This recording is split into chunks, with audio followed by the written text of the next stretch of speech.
Listen, I could be making this entire video just off of the It's Always Sunny in Philadelphia crossover episode, but even so, that's a valid excuse to talk about one of my favorite sitcoms, Abbott Elementary. So, Abbott Elementary. For anybody who doesn't know what it is a 2021 mockumentary sitcom created by Quinta Brunson. It's been a popular show as of late with a lot of people I know personally, but also just around the wider internet, on its parent network, ABC. There's a lot of people just talking about and showing love for this show. So, the fair question is why? Why just such a show about some, again, assumedly average elementary school in Philadelphia is hooking so many people? So let's talk about it. What makes Abbott so popular, why people love it, and how I believe it is single-handedly reviving sitcoms. Maybe just on a micro scale, but also potentially on a major scale. Let's talk about first the climate that Abbott was released into. I personally believe that when Abbott was released, ABC was on a bit of a downward trend in terms of its sort of content, or more specifically, its content surrounding sitcoms, as a lot of their biggest heavy hitters were really just ending around this time, or were very close around this time period of 2021 to being over. Shows like Blackish, Fresh Off the Boat, The Goldbergs, Modern Family, American Housewife, all admittedly very great shows, but also shows that very much carried ABC's primetime programming. Like, if you ever looked at an ABC schedule throughout a week, normally a few years back, maybe say 2018, for instance, odds are you'd find Goldberg on Tuesdays, Blackish on Wednesdays, Fresh Off the Boat Thursdays. Maybe they put American Housewife on Mondays. Like, they packed it up with these sitcoms. All admittedly great shows, all admittedly very good sitcoms, but they very much were of their time, or at least approaching the end of their time, as content like that just wasn't really what was going to be appealing going into the era where everybody would have a streaming service, or two, or three, or just take the passwords for all of them. I know how you people are. I know. So, that being said, ABC approaching the 2020s with lacking content as a whole, considering the majority of these shows were over, like Blackish or Fresh Off the Boat, or were about to be, like American Housewife and Goldbergs, pivoted their strategy slightly, and by that I mean they just decided to plainly make majority procedurals. That's about the best way I can describe it, because if you look at ABC's schedule now, what is really on there that's like captivating anybody new? Like Grey's Anatomy? Okay, cool, been running for 20 years. I'm sure I missed it entirely. Will Trent? Could be a good show, but I mean, it's just another police procedural. High Potential? Could be a good show, but it's just another police procedural. The Rookie? A good show, but it's just another police procedural. Are you getting my point? I know things like Dancing with the Stars and all the Bachelor Nation shows have their fans, but as far as captivating content on ABC, there is not much there. Except for their one bright spot so far. Abbott Elementary. So let's elaborate on what the show actually is. It primarily features a second grade teacher, Janine Teagues, as she just aims to make Abbott a better place and improve it, as it is a struggling public school in Philadelphia. And if you know anything about struggling public schools, it all comes down to one thing: money. She's surrounded by a lot of teachers who admittedly understand that their budget will severely hold them back, and that positive change in a school like that is very much tough. Surrounded by a stern teacher, Barbara Howard, also additionally stern teacher, Melissa, new transplant Gregory, who's just looking to be a substitute and get out of there until he decides to stay around, Jacob, a middle school history teacher who, he enjoys it, he hangs out and hangs about, and Ava, their admittedly unhinged principal. I can't really describe Ava in a single sentence, so I think I'll just keep it at...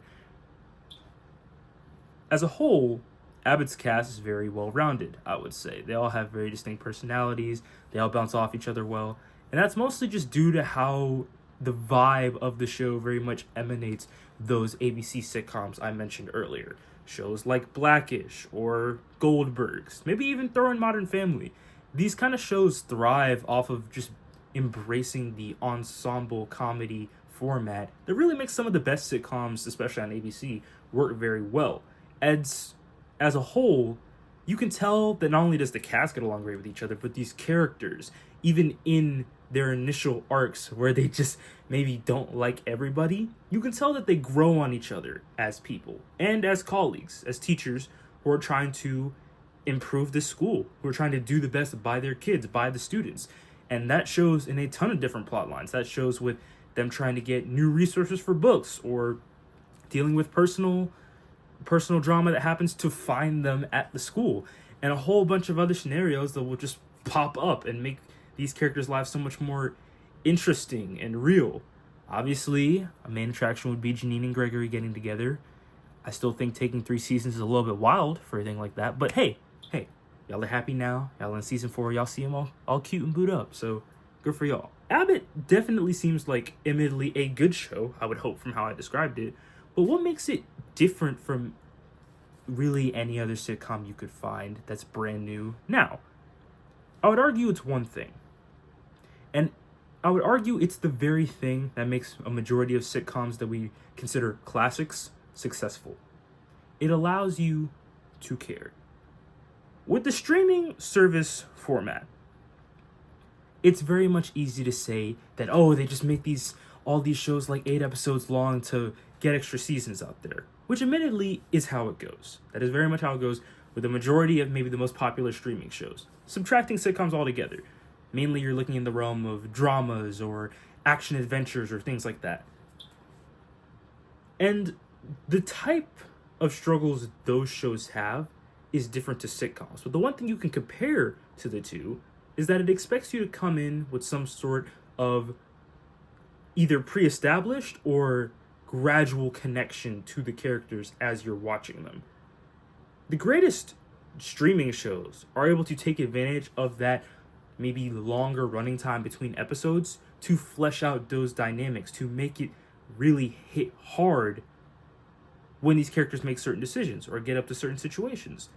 But the worst types of streaming shows I've always seen are the ones where it feels like we could have gotten that same impact and emotion in a 2-hour film comparative to watching an 8 to 10 episode show that's stretched out by hour-long episodes that feels like it could have ended in episode 4 with some light adjustments.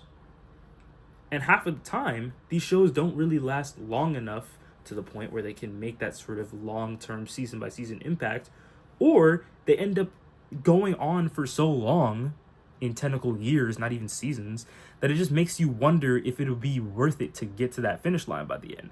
As most of the time, they land in 3 camps. A, the ending's bad. B, you know the ending's going to be bad. Or C, it may stick the landing. And I'll give an example for each. A, for saying it's bad, Umbrella Academy, because that one pissed me off. I will be quite frank, all right? I loved seasons 1 and 2 of Umbrella Academy. If you haven't seen it, go watch those first 2 seasons and stop there. Just imagine an ending scenario in your head, because season 3 basically went out of its way to erase all of the pre-existing character development, and season 4 went on to very literally erase what was already erased. And by that, I mean it took an eraser and basically ripped through the paper. That's the level we are dealing with.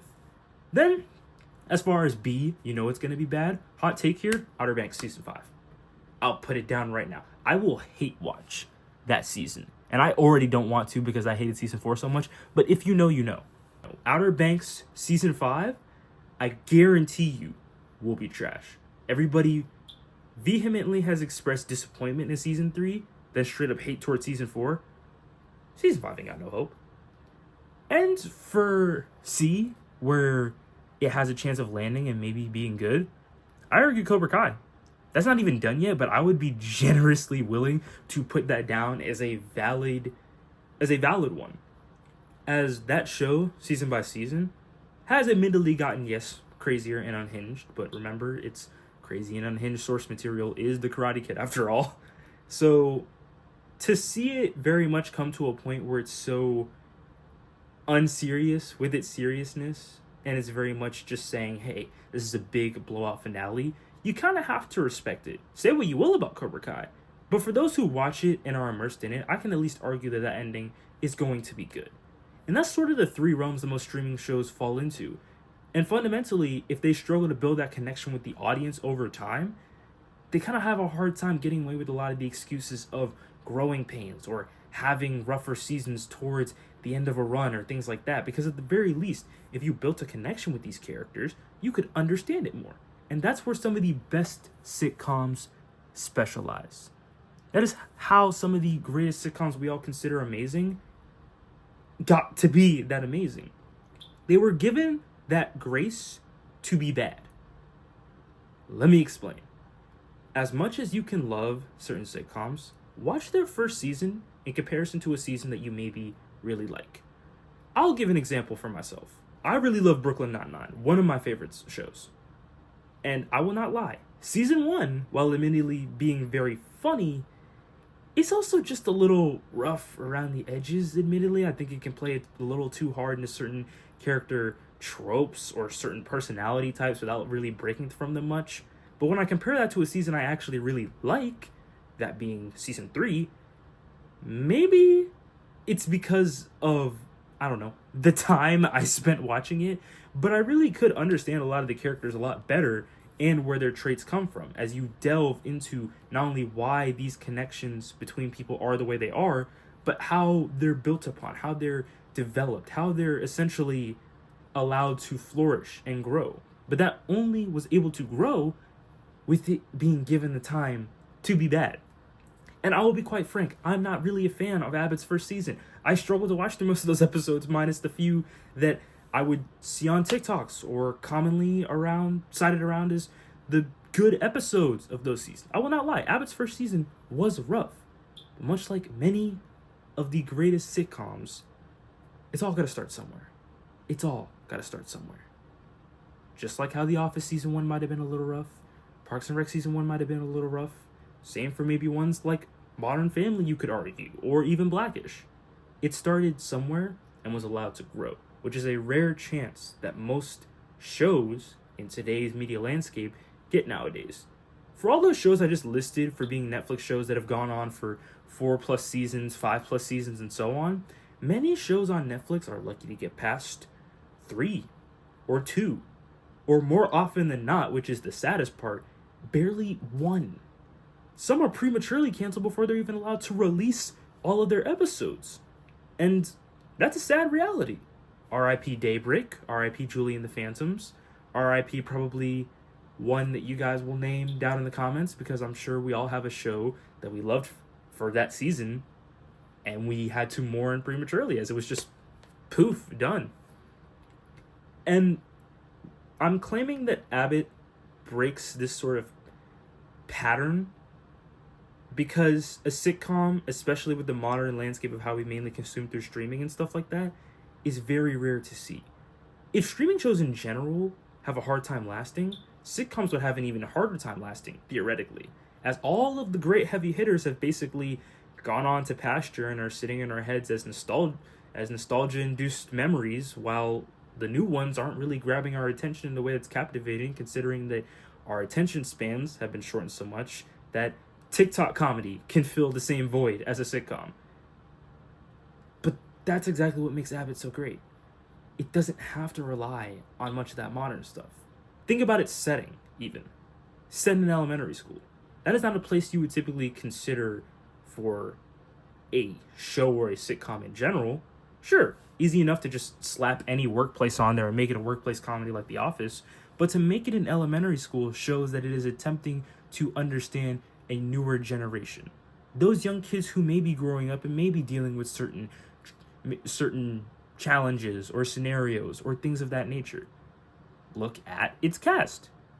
A mix of younger teachers who are trying to find their way and older teachers. So it's trying to reach out and show how mid-20-somethings may be handling the current job or teaching atmosphere, while also showing how older teachers are explaining their side of the story. Even think about what it tackles in general. So many things about how kids sometimes struggle to learn or struggle to eat some days or just have overall difficulty with education. And I think, as we should all know, education is a really hard thing to come across nowadays in a quality form without spending an obscene amount of money, which is exactly what the entire school district refuses to do. It's a common theme throughout the series. They refuse to spend a lot of money educating these kids. So it shows a conflicting dilemma in this melting pot of different perspectives and points that can engage not only older people, but also much younger people. A newer generation of viewers who maybe would have written off a sitcom in its entirety just to engage with the online media that we all already consume. That's precisely what makes Abbott, I would argue, a very not only interesting show, a very captivating show, but also a very heartfelt show, because you can tell that Quinta Brunson's heart is in the right place as she writes most of these episodes and directs them and shows so much care and love by creating the show in general. And actually, let me make that a side note. Shout out to Quinta Brunson, because I've been seeing at least a lot of her work that she did before Abbott, and I did not realize she was in so much genuine cool stuff. For one, she mainly rose to prominence off of an Instagram series called Girl Who Has Never Been on a Nice Date. Raising off of an Instagram comedy series tells me that she's probably been in this game of manifesting this dream for a long, long time. Mainly after that, she kind of specialized in guest roles on shows like Big Mouth, New Girl, Miracle Workers, which is a personal favorite. Show's amazing. And also a brief stint on a Black Lady sketch show, which brought us the infamous and always hilarious Black Lady courtroom scene. Apologies for my tardiness, Your Honor. My client was stuck in a revolving door. What in the baby hair? It's a Black Lady courtroom. Black Lady courtroom. Black Lady courtroom. Black Lady. After that, she got to work on what she considered her own personal passion project, being Abbott Elementary. And I've just loved seeing her sort of profile increase since then. Voice role in that one Harley Quinn show. She hosted SNL. She guest starred on Sesame Street, which basically means you're in the children's zeitgeist for life. The only other one I can think of is RuPaul's Drag Race. But I hope we can see that she's becoming a lot more high profile. And with all of that, I think it's solidified not only Quinta's passion, but this show's overall presence within media at the minute with the crossover of It's Always Sunny in Philadelphia. Granted, if you've never heard of It's Always Sunny, which trust me, I had heard of it, but I didn't really know it well before the crossover, trust me, I think this solidifies a lot more than what people might be willing to admit or realize. Because when is the last time you have seen, like, a sitcom crossover? Think hard about it. Probably been a minute, because a lot of those Nick sitcoms were, a decade back ago? Maybe stuff like Boy Meets World and Sabrina the Teenage Witch, The Jeffersons, and Fresh Prince of Bel-Air. That time Urkel was on Full House. Like, it has probably been a minute. So I think to even have a sitcom crossover in this day and age is not only a wonderful thing to see for Abbott's staying power in the future, but also shows how they're able to now pull this sort of commanding respect from shows that have been running much longer than Abbott. For anybody who's not in the know, It's Always Sunny has run for 18 years, releasing its 19th season this year.